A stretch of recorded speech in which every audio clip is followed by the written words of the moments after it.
Going on YouTube? Welcome back to another video. This has been a video that I've been debating doing for a while. It's been a long time in the making, but I'm finally doing my full custom Elite Collection 2019. There was a while that I was considering doing this video, but I just didn't have like a large number of customs to show off, so I wanted to wait until I got a few more. So we're finally going to be doing this. A lot of these customs were not made by me, and I will tell who exactly made each of the customs, but there is the odd one that I did do myself. Some of them are decals, some of them are hand painted. I didn't include any like basic part swaps, like head swaps, leg swaps, you know, stuff like that, because that's not really a custom, that's more so a fix-up. But there is the odd one that doesn't really require any paintwork, it's just some acetoning and part swapping. So there are a few that I guess you could consider fix-ups if you want, but I do consider them customs. So these are all of my custom figures, as you can see laid out here. We're gonna go into them one by one, maybe in some small groupings, like, you know, we'll do the Bullet Club all at once and stuff like that. But anyways, let's not waste any time and get right into things. So there you can see all of them all lined up there. I just figured I'd do a nice little group shot. Of course I needed it for the thumbnail too. We've got people from WWE, we've got AEW, even New Japan, NXT. So there's a little bit for everybody. Let's go ahead and start off with the first ones right now. So we will go ahead and start things off with the more basic ones here that required little to no paintwork. And first of all, we do have this Chosen One Drew McIntyre, and this was made using an Elimination Chamber 2009, I think, basic, plus an Elite Wade Barrett body. As you can see, I did acetone off all of the Wade Barrett logos as well as his tattoo on his shoulder, and then I basically just swapped on the Drew McIntyre head, arms, knee pads, and I think I swapped Barrett's boots. I can't remember if they had logos on them, but if they had logos on them, they got swapped. Maybe they didn't. I can't exactly remember. It's been a long time. I've had this guy around here for a few months now. I already had the body like completely acetone sitting in my fodder bin. I think it was used for someone else at one point. And then I picked up the Drew McIntyre and I thought, you know what? Why don't I just use this piece of fodder that's sitting in my bin? And I made this Drew McIntyre, and it is currently my only Drew McIntyre. But I did just like literally yesterday order the brand new Elite Series 71, so that should be coming very soon. I'll have an updated Drew McIntyre. But I really do like this Chosen One custom, and you know, it's pretty easy and simple custom, just a basic to Elite conversion, but I really do like how it looks. I love the blue on the knee pads. It gives it a little bit of something rather than just like a plain black one. The only real thing I lost with the conversion to the Elite, I think, was like a little bit of detail on Drew's boots and maybe a small logo like on the side of his trunks, but I do love this Chosen One Drew McIntyre. So that is Drew McIntyre. Moving on, we have got Dolph Ziggler right here, and this was made by my boy MDT My Damn Toys. A lot of my customs were made by him, as you will see, but this is a relatively simple one. This was the Elite Series 48 Dolph Ziggler, and I just did not like the attire with all the polka dots, so I had him take all that off and then just add a very simple DZ Crew logo here in pink. I just wanted a different color than that stupid orange and red, and I hated the polka dots, so I just really didn't like that, got rid of that. And I also did swap on a head and arms from a basic that I really liked. I think that has a really good likeness to Dolph Ziggler. I do really like the Elite 71, but I'm holding off on it for now. It's a nice figure and all, but the main reason I'm really buying figures going forward is for the pick fed. And of course, that attire does have a massive Intercontinental Championship on the front, and obviously that's not a title in my fed, so that's not really going to work at all. And I was just satisfied with this Dolph Ziggler, so you know, just save a few bucks, don't bother getting that one, and keep using this Dolph for now. I don't have major plans for him going forward in the pick fed at the moment, so this one is doing just fine. But we do have this nice Dolph Ziggler. It's a very simple one, but I really do like how it looks. The pink logo is really nice, and I like how the white kind of pops on everything with the tape and the boots and a little bit of white in the logo. But that is Dolph Ziggler. Up next over here, we kind of have an unfinished one, but this was a Zack Ryder basic to Elite conversion that I was working on. The basic, of course, was based on his win at WrestleMania 32 when he won the ladder match and won the Intercontinental Championship. Of course, he only did hold it for a day though. But I did almost finish this guy, and then Mattel went ahead and dropped this US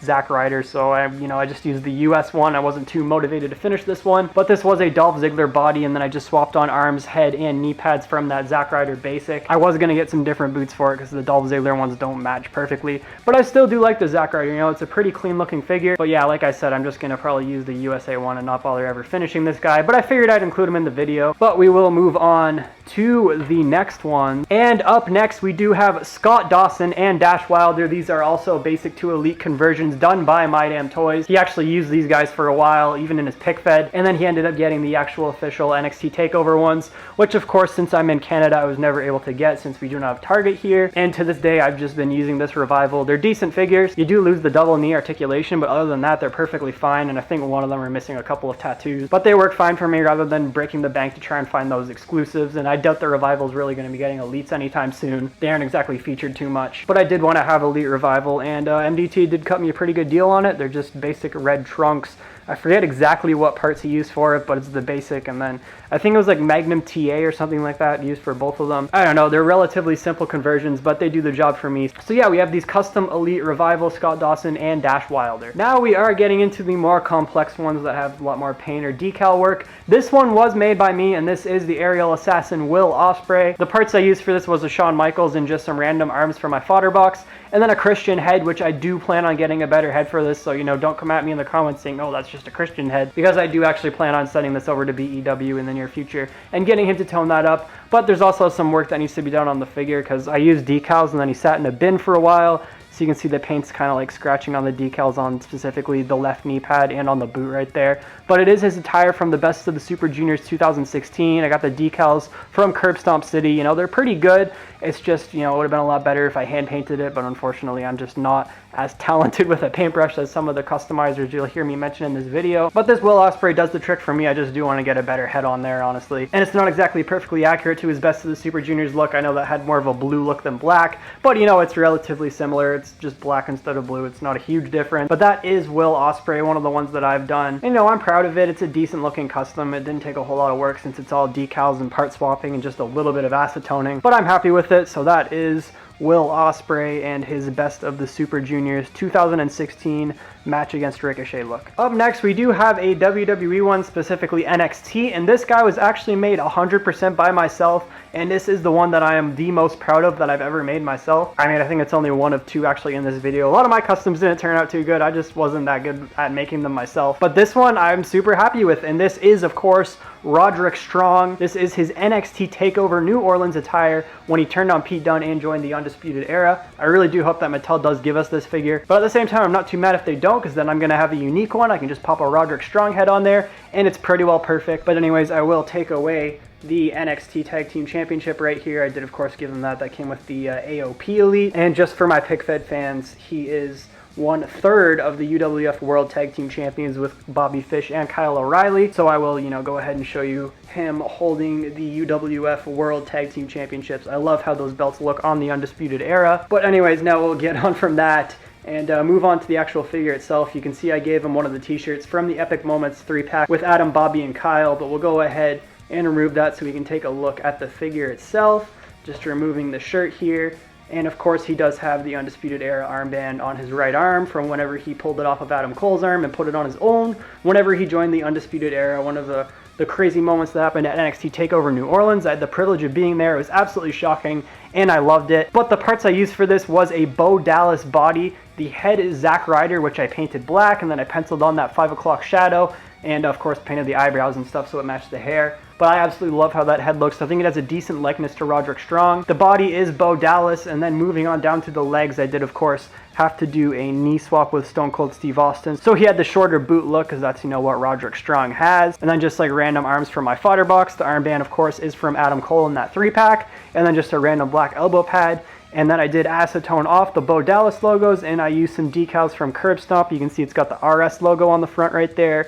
There's a small like line logo on this side, and then on the back it does say Strong, kind of more so towards the left side of his trunks. But I absolutely love this Roderick Strong custom, and I'm very glad to have a complete Undisputed Era, because we still have not got that official Mattel Roderick Strong. He is coming in the next Elite Wave, which I am very excited for. But anyways, that is Roderick Strong, definitely the one I am most proud of that I did myself. This next one here was also done by MDT. Like I said, you're going to see a lot of him in this video. But this is a Cesaro, and it is a purple fantasy attire Cesaro, and it is actually designed to match the Elite Tyson Kidd. You know, they were a tag team for a while, and I did use them in my pick fed. They were the first SmackDown Tag Team Champions in the old UWF. Unfortunately, we didn't really get to see much of them beyond that, because the old UWF didn't last that long. I'm more than likely going to use them at some point as a tag team in the rendition of the pick fed, but I really do like how this Cesaro custom looks. His first Elite, and then he just changed the red into purple. He painted up the purple Kid armband here, gave him a more of an updated head, and he's got some purple detail work there on his boots, but it does really look nice with Tyson Kidd here. They match really nicely, and yeah, they look like a proper tag team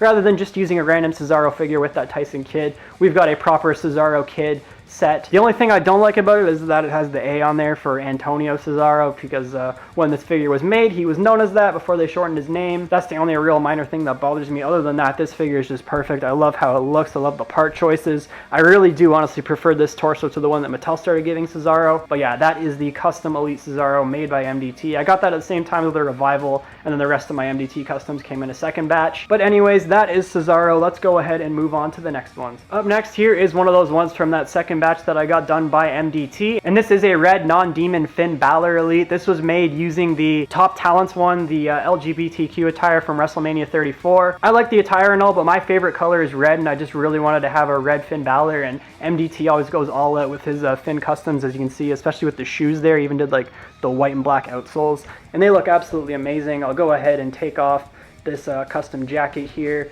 and I'll show you the back detail there where he actually did hand paint on the BC logo. That looks awesome. But yeah, this is one of my favorite customs, and I'm a big Finn Balor fan, so I really wanted to have him in red because, you know, once again, it's my favorite color. So that is Finn Balor. All right, up next here, we have got two different Seth Rollins made by two different customizers. The first one on the left here is a fantasy purple and white attire, and this was made by, at the time, Action Family Customs, but I believe he now changed his name to like Antisocial Customs or something like that. We haven't talked in a while, but I still do love this purple custom Seth Rollins. This was actually like the first custom I ever got like from somebody, and I was super happy with it.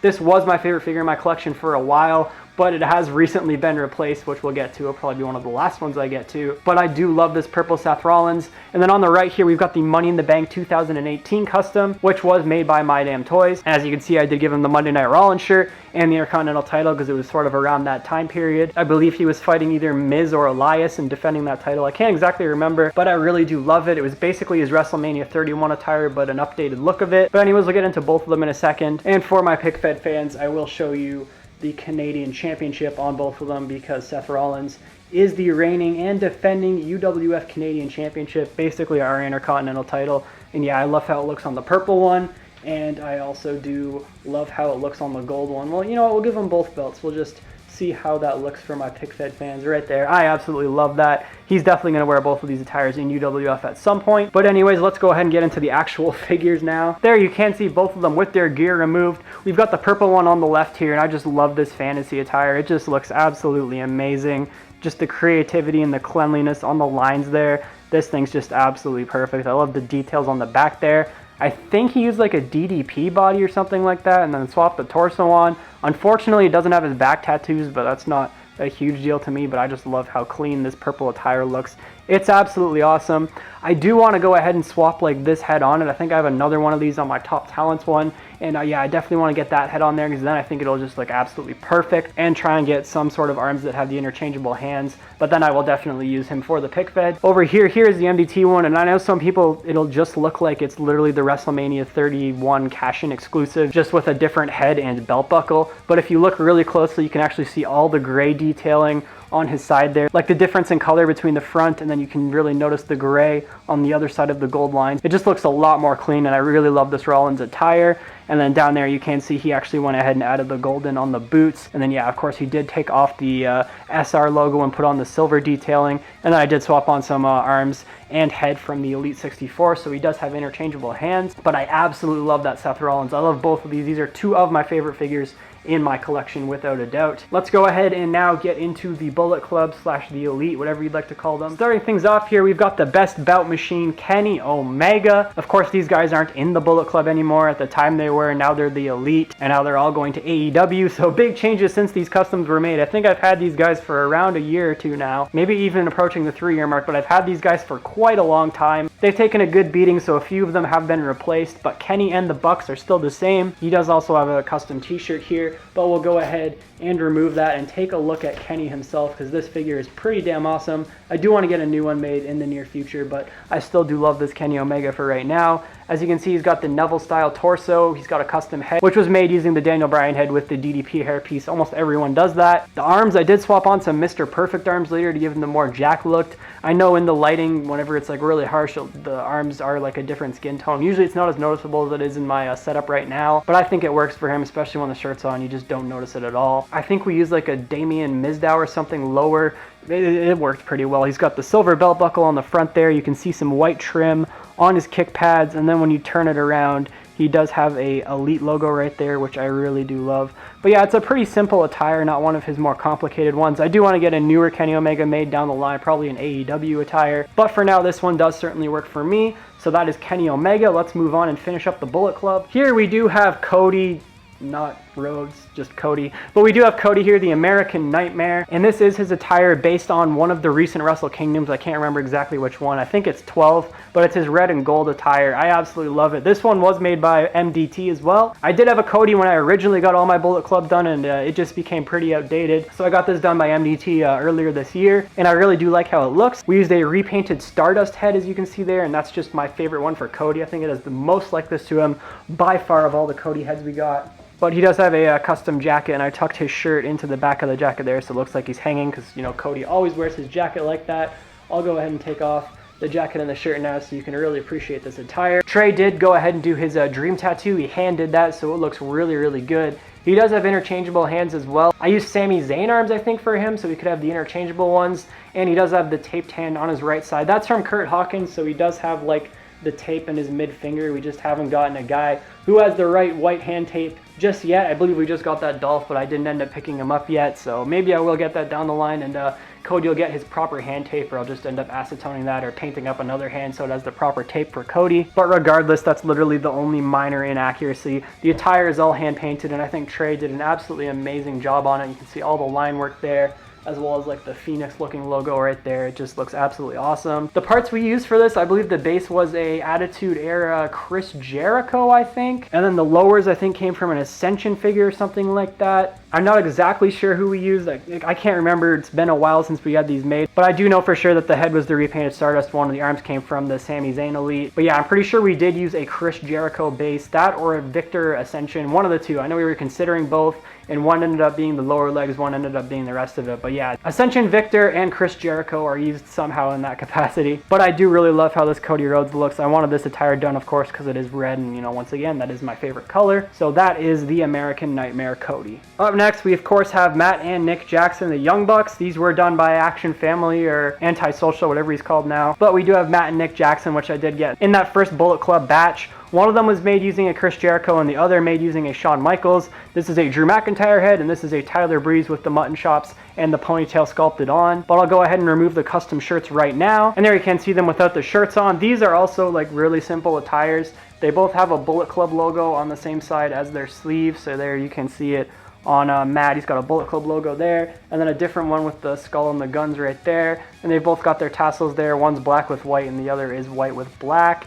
And so yeah, that is Matt Jackson. And then here is Nick Jackson. You can see he's got the tassels. And then yeah, the same deal. He's got the one gunslinging sort of logo, and then just the classic Bullet Club logo on that side. Both of them just simple black and white attires, but I really do like them. They got a bit of detailing there with the belt, and yeah, I think they work for me. I do definitely want to get updated Young Bucks done very soon as well. Probably a more colorful attire, but these guys do the trick for me for right now. And wrapping up Bullet Club, we have got the villain Marty Scurll, and sadly the only guy who's still left in ROH. But I did originally have one that was made by myself and Action Family, but I did want to get an updated one done, so MDT did this one in that batch with Cody. So I'll go ahead and remove all of his gear so we can take a closer look at him right now. And there you can see Marty Scurll without all of his gear, and this is again just a really, really simple attire. I think we used like a Daniel Bryan body with switched out lower legs so that he could have the boots instead of kick pads. They are Sami Zayn boots, so they have the white trim, and he's just got a little umbrella logo right there, and that's pretty well it.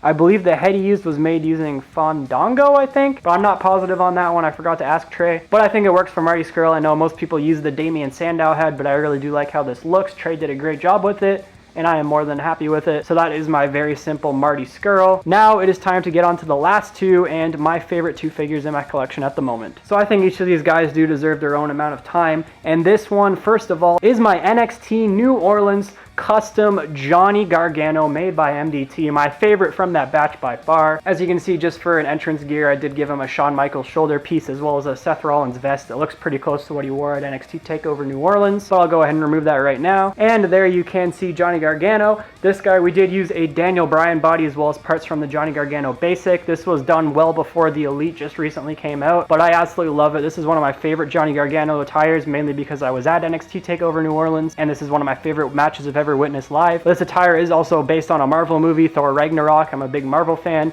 and I do quite enjoy Ragnarok, so that adds a little bit of something into this too. But it's a very bright attire with all the blue and the orange. And if you look on the left leg right there, it says live or DIY and like what looks like blood. And I just love that detailing right there. MDT absolutely nailed that. It's got the Johnny Wrestling logo on the back, and I just think this is one of MDT's best customs he's ever done, and I'm so happy to have it in my collection. But if you guys follow me here on the channel, you know that Johnny Gargano is not my favorite wrestler, and that's because Tommaso Ciampa is. This Tommaso Ciampa was made by the legend himself, BEW Animations, the only figure I've ever gotten done by him.